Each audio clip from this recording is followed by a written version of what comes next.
Un hombre con la ropa rasgada y la barba descuidada entró en una pastelería de lujo en Madrid. Se acercó al mostrador con los ojos bajos y preguntó al dueño si tendría alguna tarta a punto de caducar, porque era el aniversario de boda con su esposa y quería hacerle un regalo. El pastelero se rió en la cara del hombre y le dijo que se marchara antes de que llamara a la policía. Pero lo que nadie sabía era que sentado en una mesa del rincón estaba Carlos Mendoza, uno de los hombres más ricos de España, propietario de una cadena de hoteles de lujo, y lo que vio en ese momento cambió para siempre la vida de todos los presentes. Si estás preparado para esta historia, escribe en los comentarios desde dónde estás viendo este video. Madrid despertaba bajo un cielo gris de noviembre. Las calles del centro ya estaban abarrotadas de personas trajeadas que corrían hacia sus oficinas, móviles pegados a la oreja, café en mano. Nadie miraba hacia abajo. Nadie notaba las figuras acurrucadas en los rincones de los portales, envueltas en mantas gastadas. Antonio García tenía 64 años, pero aparentaba al menos 10 más. La vida en la calle había cavado surcos profundos en su rostro, había encanecido su pelo y encorvado sus hombros, pero sus ojos, aquellos ojos marrones que su esposa Carmen había amado desde el primer instante en que los vio, conservaban todavía una luz especial, una luz que hablaba de dignidad, de amor inquebrantable, de una fortaleza interior que ninguna desgracia había conseguido apagar. Aquella mañana Antonio se había despertado antes del amanecer en el refugio improvisado bajo el puente de Vallecas, donde vivía con Carmen. La había mirado dormir, su cuerpo frágil envuelto en una manta que habían encontrado en un contenedor meses atrás. Incluso dormida, incluso con el pelo revuelto y el rostro marcado por el cansancio, para él seguía siendo la mujer más hermosa del mundo. Era el 24 de noviembre, su aniversario de boda. 37 años antes, en aquel día, se habían casado en la pequeña iglesia de su pueblo en Extremadura. Ella llevaba un vestido blanco cosido por su madre. Él, un traje prestado por su hermano mayor. No tenían dinero, pero tenían amor. Y aquel amor había bastado para construir una vida juntos, una vida que se había derrumbado 6 años antes, cuando la empresa de construcción donde Antonio trabajaba desde hacía 32 años, quebró. A los 58 años, nadie quería contratarlo. Los ahorros se acabaron rápido, luego la casa, luego la dignidad de pedir ayuda a familiares que les habían dado la espalda. Carmen enfermó, los medicamentos costaban demasiado, y poco a poco se encontraron en la calle. Pero incluso en la calle, Antonio nunca había dejado de amar a su esposa. Cada día intentaba hacer su vida menos difícil. Le traía flores recogidas en el retiro, le leía los periódicos abandonados en los bancos, le contaba historias para hacerla sonreír, y cada año, de alguna manera, conseguía celebrar su aniversario. Este año era diferente. Carmen estaba empeorando. La tos que la atormentaba desde hacía semanas no cedía. Antonio sabía que necesitaba medicinas, una cama caliente, comida nutritiva, pero todo lo que podía ofrecerle era su amor y su presencia. Se había levantado aquella mañana con una idea fija en la cabeza. Quería regalarle algo especial, algo que le recordara los tiempos en que podían permitirse pequeños lujos. ¿Y qué había más especial que una tarta para su aniversario? Había caminado durante horas a través de la ciudad, observando los escaparates de las pastelerías con ojos hambrientos. No para él, nunca para él, sino para Carmen. Sabía que nunca podría permitirse comprar nada, pero quizás, pensaba, algún pastelero amable podría darle algo que estuviera a punto de tirarse. Comida todavía buena, pero ya no vendible.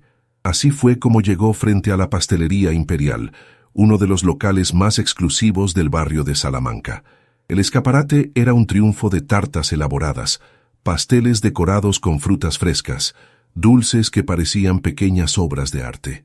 Antonio se detuvo a mirar, la nariz casi pegada al cristal, intentando imaginar el sabor de aquella belleza. Luego reunió valor y entró.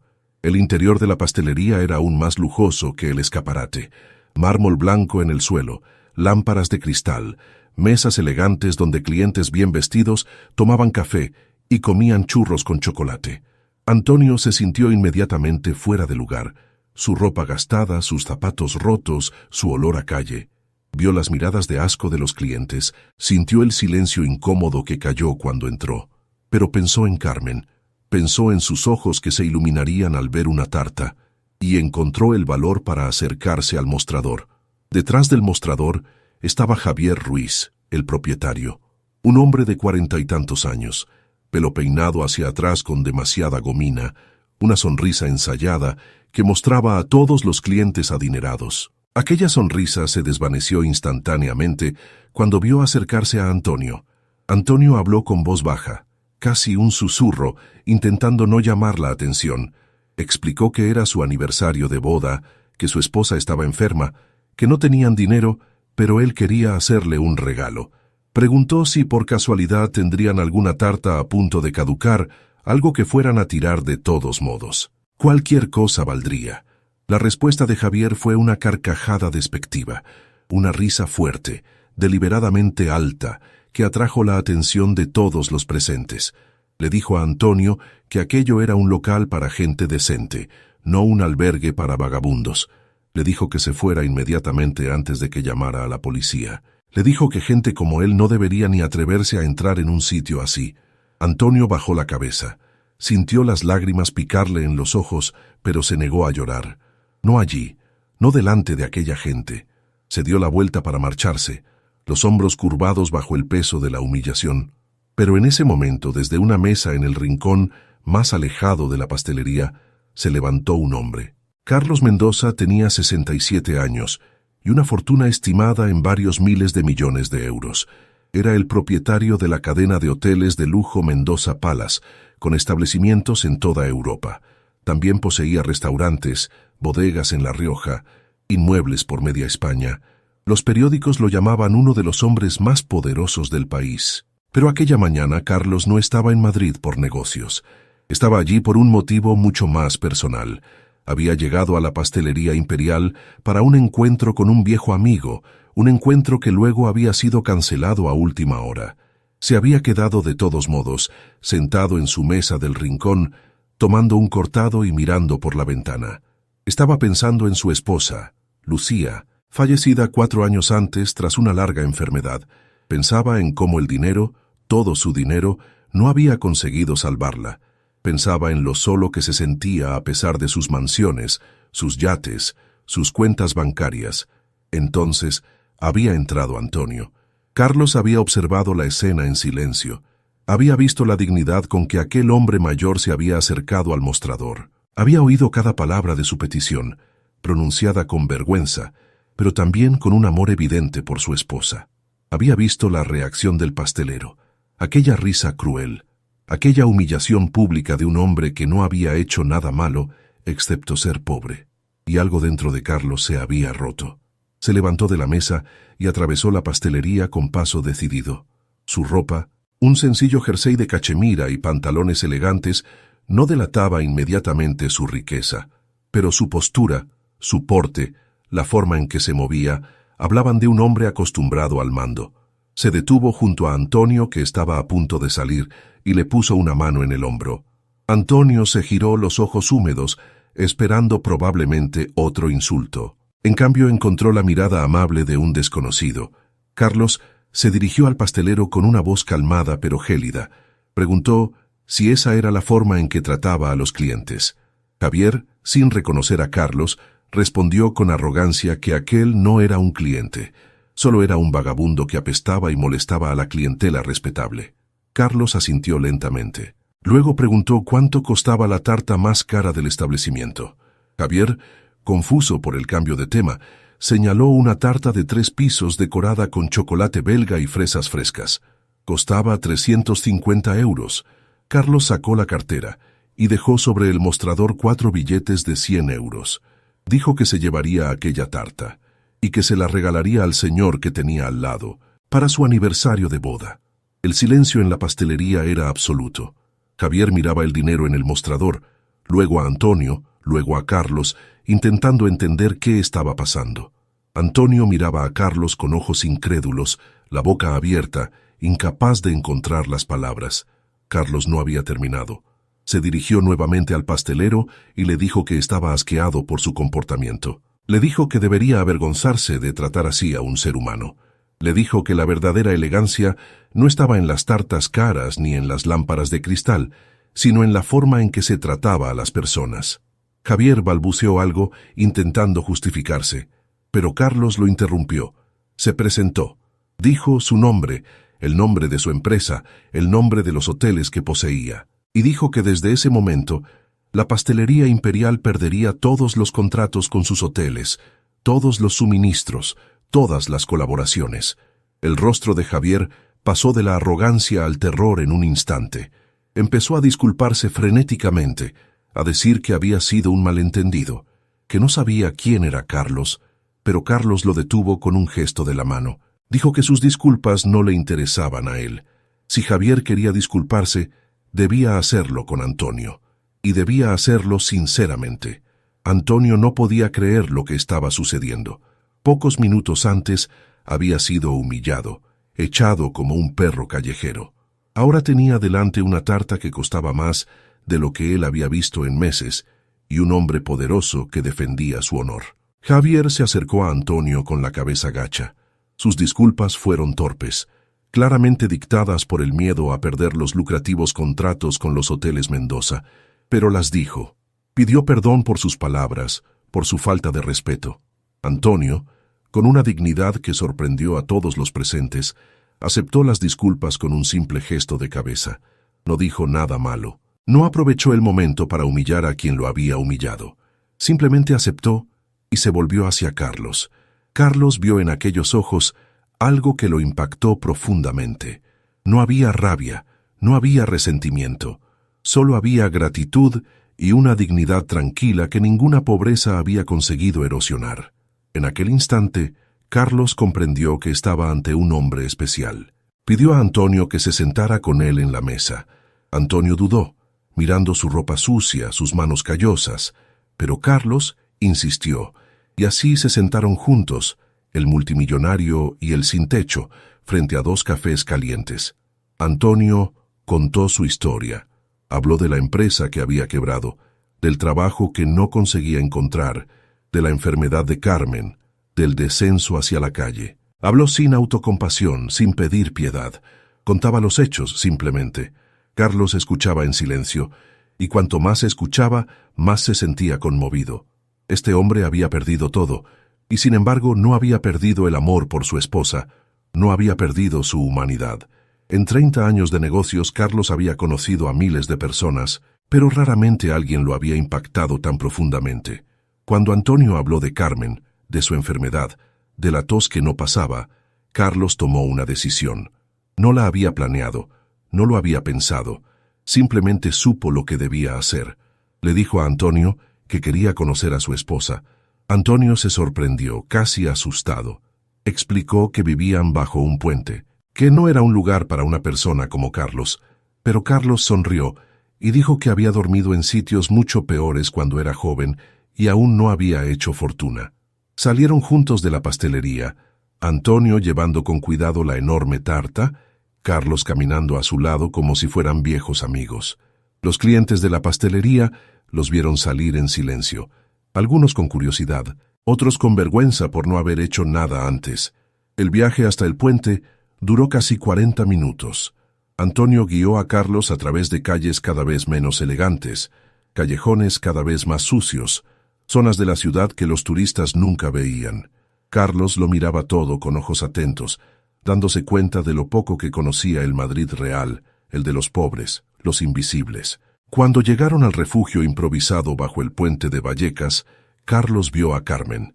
Estaba sentada en un colchón gastado, envuelta en mantas. ¿Te está gustando esta historia? Deja un like y suscríbete al canal. Ahora, continuamos con el vídeo. Pálida y delgada, pero cuando vio volver a Antonio, sus ojos se iluminaron con una luz que Carlos conocía bien. Era la misma luz que veía en los ojos de su esposa Lucía cuando él volvía a casa después de un viaje. Antonio se arrodilló junto a Carmen y le mostró la tarta. Le contó lo que había pasado, la humillación y luego el ángel que había aparecido. Carmen miró a Carlos con ojos brillantes de lágrimas y le agradeció con una voz débil pero sincera. Carlos se sentó junto a ellos sobre una caja de madera, miró a esta pareja anciana, pobre pero enamorada, y sintió algo que no sentía desde hacía años. Sintió un propósito. Carlos permaneció bajo el puente durante casi 2 horas. Habló con Antonio y Carmen, escuchó sus historias, rió con sus bromas, se emocionó con su amor, y cuanto más se quedaba, más se solidificaba en su mente la decisión que había tomado. Cuando finalmente se levantó para marcharse, les dijo a Antonio y Carmen que tenía una propuesta que hacerles. Una propuesta que podría cambiar sus vidas si estaban dispuestos a aceptarla. Antonio y Carmen se miraron, confusos pero intrigados. Carlos explicó que poseía un hotel en Madrid, el Mendoza Palace Madrid, y que en aquel hotel necesitaban un conserje, alguien que se ocupara del mantenimiento general, de las pequeñas reparaciones, del buen funcionamiento diario. El trabajo venía con un alojamiento, un pequeño apartamento dentro del establecimiento. Antonio no conseguía hablar. Miraba a Carlos intentando entender si era una broma, un sueño, una alucinación causada por el hambre. Pero Carlos hablaba en serio. Dijo que había visto en Antonio cualidades raras: dignidad, honestidad, una ética de trabajo evidente por la forma en que hablaba de su pasado en la construcción. Carmen empezó a llorar silenciosamente. No podía creer que su suerte estuviera cambiando así, en un solo día, gracias a una tarta que nunca habían comprado. Pero había más, continuó Carlos. Carmen necesitaba atención médica, y él proveería. Tenía a los mejores médicos a su disposición, y Carmen tendría acceso a todos los exámenes, todos los tratamientos necesarios. No por caridad, precisó, sino porque era lo correcto. Antonio finalmente encontró las palabras. Preguntó por qué. ¿Por qué un hombre que no los conocía hacía todo esto por ellos? Carlos permaneció en silencio durante un largo momento. Luego habló de Lucía, su esposa. Habló de cómo la había perdido, de cómo todo su dinero no había servido para nada. Habló de la soledad que sentía cada día, de la sensación de inutilidad a pesar de todos sus éxitos, y dijo que ver a Antonio aquella mañana, ver su amor por Carmen, ver su dignidad a pesar de todo, le había recordado lo que significaba ser verdaderamente rico. La verdadera riqueza, dijo Carlos, no estaba en las cuentas bancarias, estaba en el amor, en la conexión humana, en la capacidad de ver la belleza incluso en los momentos más oscuros. Antonio tenía esa riqueza, y Carlos quería aprenderla de él. Antonio se levantó lentamente. Miró a Carmen, que asintió entre lágrimas. Luego estrechó la mano de Carlos con una fuerza sorprendente para un hombre de su aspecto frágil. Aceptaba la propuesta, no por él, sino por Carmen, para darle finalmente los cuidados que necesitaba. Carlos sonrió. Era una sonrisa genuina, algo que sus socios de negocios veían raramente. Dijo que al día siguiente mandaría un coche a recogerlos, que podrían llevarse todo lo que quisieran conservar. El nuevo capítulo de sus vidas estaba a punto de comenzar. Aquella noche, bajo el puente, Antonio y Carmen comieron la tarta más cara que habían visto jamás. La comieron con las manos, riéndose como críos. El sabor era increíble, pero aún más increíble era la esperanza que sentían por primera vez en años. Carmen dijo que era el mejor aniversario de su vida. Antonio le besó la frente y le prometió que el próximo sería aún mejor. Los meses siguientes fueron un torbellino de cambios. El apartamento dentro del Mendoza Palace Madrid era pequeño pero cómodo. 2 habitaciones, un baño en condiciones, una cocina donde Carmen podía finalmente cocinar de nuevo. Después de años bajo los puentes, parecía un palacio. Antonio empezó su trabajo con una dedicación que impresionó a todos. Se despertaba al alba, revisaba cada rincón del hotel, reparaba cualquier cosa que necesitara atención. Los compañeros lo miraban inicialmente con recelo. Este ex sin techo que había conseguido el trabajo gracias al propietario. Pero su ética laboral, su amabilidad, su disponibilidad, conquistaron pronto a todos. Carmen fue examinada por los mejores neumólogos de Madrid. El diagnóstico fue una neumonía crónica, agravada por años de exposición al frío y la malnutrición, pero era tratable. Con los medicamentos adecuados, con una dieta apropiada, con el descanso en un ambiente cálido y seco, mejoraría. Y efectivamente mejoró. Semana tras semana, el color volvió a sus mejillas. La tos disminuyó, luego desapareció casi por completo. Su voz volvió fuerte, su sonrisa luminosa. Antonio la veía reflorecer y daba gracias a Dios cada día por el milagro que había entrado en sus vidas. Carlos venía a visitarlos regularmente, no para controlar el trabajo de Antonio, sino por el placer de su compañía. Se sentaba en su pequeño apartamento, bebía el café que Carmen preparaba con cuidado y hablaba durante horas. Hablaba de su esposa Lucía, de los recuerdos felices, del vacío que había dejado, y Antonio y Carmen escuchaban, consolaban, ofrecían la amistad sincera que Carlos no encontraba en sus círculos de ricos y poderosos. Una noche, Carlos confesó algo que nunca había dicho a nadie. Dijo que se sentía culpable por su riqueza. Durante años había acumulado dinero, construido imperios, conquistado éxitos. ¿Pero para qué? Su esposa había muerto. Sus hijos vivían en el extranjero y lo veían raramente. Sus amigos eran en realidad socios interesados solo en los negocios. Antonio escuchó en silencio. Luego dijo algo que Carlos no olvidó jamás. Dijo que la riqueza no era una culpa, sino una responsabilidad, que Carlos tenía el poder de cambiar la vida de las personas, como había cambiado la suya, y que usar ese poder para el bien era la mejor forma de honrar la memoria de Lucía. Aquellas palabras plantaron una semilla en la mente de Carlos. En los meses siguientes, Carlos empezó a ver el mundo con ojos diferentes. Visitó los albergues para sin techo de la ciudad, habló con las personas que vivían en la calle, escuchó sus historias y se dio cuenta de que Antonio y Carmen no eran una excepción.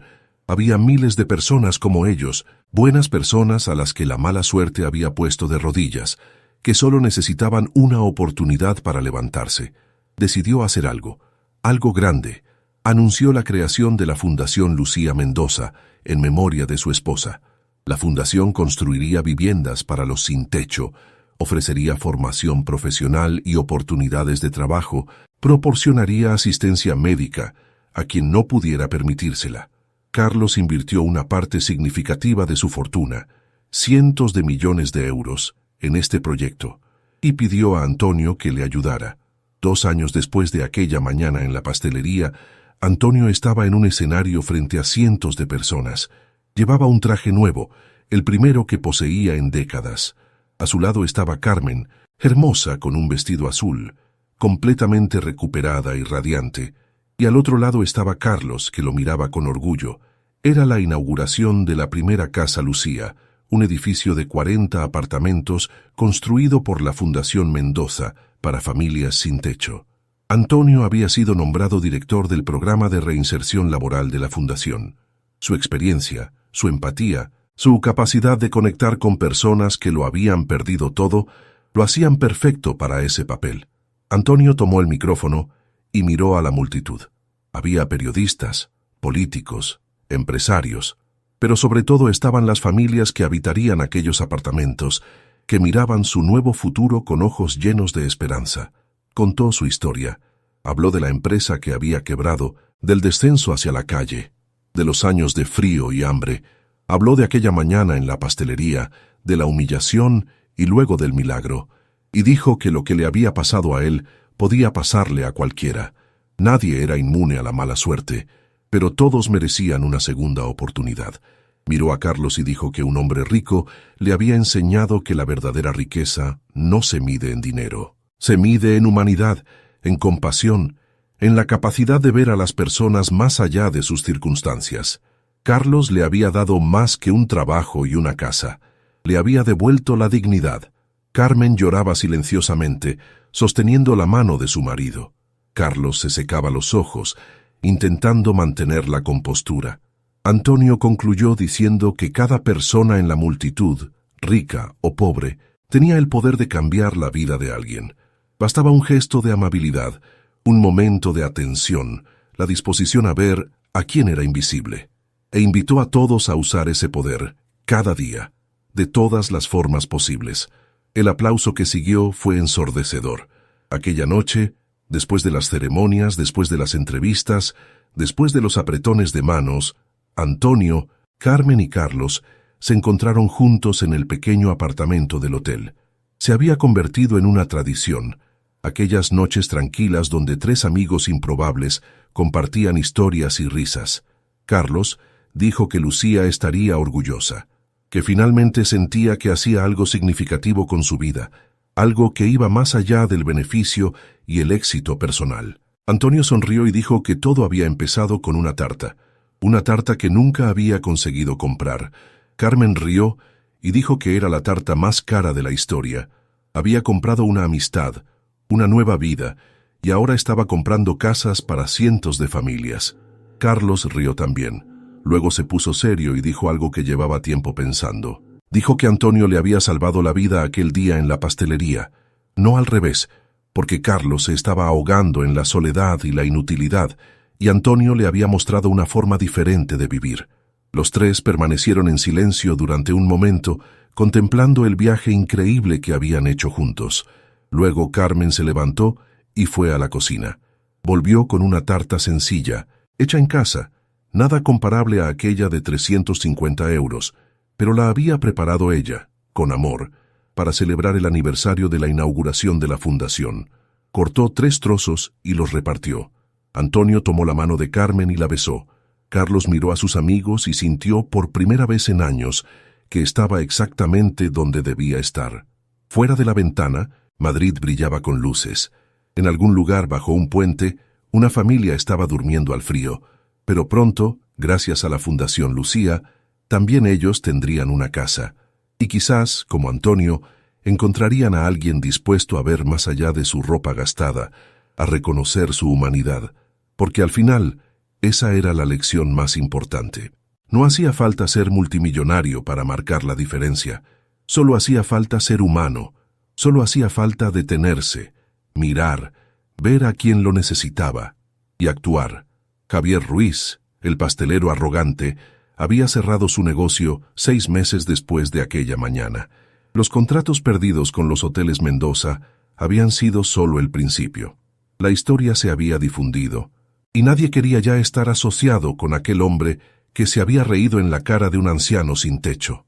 Algunos decían que era un castigo excesivo, pero Antonio, con la generosidad que lo caracterizaba, había buscado a Javier y le había ofrecido un trabajo en el comedor de la fundación.